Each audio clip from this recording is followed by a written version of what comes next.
ஏசாயா 56 அதிகாரம் 1 வசனம் முதல் 12 வசனம் வரை.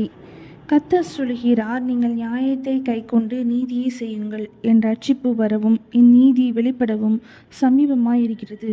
இப்படி செய்கிற மனுஷனும் இதை பற்றி கொண்டிருந்து ஓய்வு நாளை பரிசுத்த குலைச்சலாக்காதபடி ஆசரித்து ஒரு பொல்லாப்பையும் செய்யாதபடி தன் கையை காத்து கொண்டிருக்கிற மனுபுத்திரனும் பாக்கியவான்.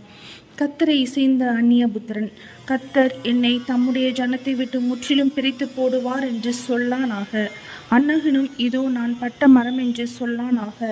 என் ஓய்வு நாட்களை அனுசரித்து எனக்கு இஷ்டமானவைகளை தெரிந்து கொண்டு என் உடன்படிக்கையை பற்றி கொள்கிற அன்னகர்களை குறித்து கர்த்தர் சொல்கிறது என்னவென்றால், நான் அவர்களுக்கு என் ஆலயத்திலும் என் மதில்களுக்குள்ளும் குமாரருக்கும் குமார்த்திகளுக்கும் உரிய இடத்தையும் கீர்த்தியையும் பார்க்கிலும் உத்தம இடத்தையும் கீர்த்தியையும் கொடுப்பேன் என்றும் அழியாத நித்திய நாமத்தை அவர்களுக்கு அருளுவேன். கர்த்தரை சேவிக்கவும் கர்த்தருடைய நாமத்தை நேசிக்கவும் அவருக்கு ஊழியக்காரராயிருக்கவும் அவரை சேர்ந்து ஓய்வு நாளை பரிசுத்த குலைச்சலாக்காதபடி ஆசரித்து என் உடன்படிக்கையை பற்றி கொண்டிருக்கிற அந்நிய புத்திரர் அனைவரையும் நான் என் பரிசுத்த பர்வதத்துக்கு கொண்டு வந்து என் ஜெப வீட்டிலே அவர்களை மகிழ பண்ணுவேன். அவர்களுடைய சர்வாங்க தகனங்களும் அவர்களுடைய பலிகளும் என் பலிபீடத்தின் மேல் அங்கீகரிக்கப்பட்டிருக்கும்.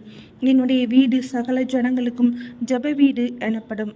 இஸ்ரவேலில் தள்ளுண்டவர்களை சேர்க்கிற கர்த்தராகிய ஆண்டவர் அவண்டத்தில் சேர்க்கப்பட்டவர்களை அல்லாமல் இன்னும் அவண்டத்தில் சேர்ப்பேன் என்கிறார். வெளியில் சஞ்சரிக்கிற சகல மிருகங்களே, காட்டில் உள்ள சகல மிருகங்களே, பட்சிக்க வாருங்கள். அவனுடைய காவற்காரர் எல்லாரும் ஒன்றும் அறியாத குருடர். அவர்கள் எல்லாரும் குலைக்க மாட்டாத ஊமையான நாய்கள்.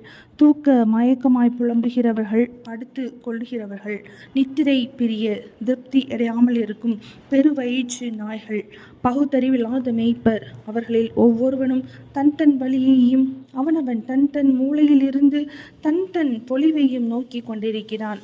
வாருங்கள், திராட்சை ரசத்தை கொண்டு வருவேன், மதுவை குடிப்போம். நாளைய தினம் இன்றைய தின போலவும் இதற்கு அதிகமாகவும் இருக்கும் என்பார்கள். ஏசாயா 56 அதிகாரம் முடிந்தது.